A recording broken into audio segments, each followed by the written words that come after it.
GTX 1080 Ti 10 വർഷം മുമ്പ് റിലീസായ കാർഡാണ്. ഇപ്പോഴും ചില ആൾക്കാർ ഈ കാർഡിനെ കുറിച്ച് ചർച്ച ചെയ്യാറുണ്ട്. എന്തുകൊണ്ടാണ് ആൾക്കാർ ഈ കാർഡിനെ കുറിച്ച് ചർച്ച ചെയ്യുന്നത്? അതിന്റെ മെയിൻ റീസൺ ഇതിലുള്ള 11 GB VRAM ആണ്. അന്ധകാലത്ത് എല്ലാ ഫ്ലാഗ്ഷിപ്പ് ചിപ്പിലും 11 GB VRAM ആണ് നൽകുന്നത്. അതുകൊണ്ട് ഈ കാർഡ് ഇത്രയും നാളും സർവൈവ് ചെയ്ത് നിൽക്കാൻ പറ്റി.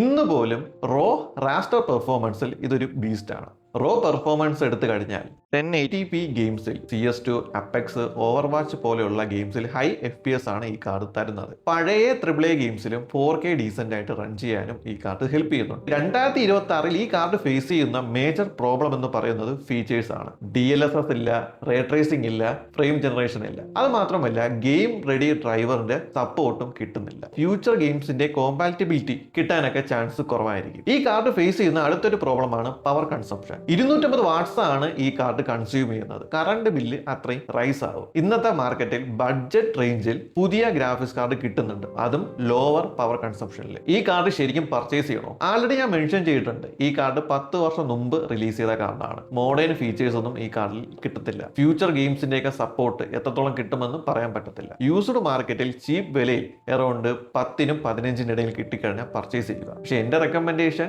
പുതിയൊരു കാർഡ് എടുക്കുന്നതായിരിക്കും നല്ലത്. സോ ഫൈനലായിട്ട് പറയുന്നെങ്കിൽ GTX 1080 Ti ഒരു ഡെഡ് കാർഡ് അല്ല, പക്ഷേ ഈ കാർഡ് എടുത്ത ഫ്യൂച്ചർ ഗെയിംസ് ഒക്കെ സപ്പോർട്ട് ആവാനുള്ള ചാൻസ് കുറവായിരിക്കും. ആൾറെഡി നിങ്ങളുടെ കയ്യിൽ ഈ കാർഡ് ഉണ്ടെങ്കിൽ മാക്സിമം യൂസ് ചെയ്യുക. ബഡ്ജറ്റ് എല്ലാം സെറ്റ് ചെയ്തിട്ട് പുതിയ കാർഡിലോട്ട് അപ്ഗ്രേഡ് ചെയ്യുന്നതായിരിക്കും നല്ലത്. RTX 2070 സൂപ്പറിനെ കുറിച്ച് എന്താണ് നിങ്ങളുടെ അഭിപ്രായം? കമന്റ് ബോക്സിൽ പറയുക.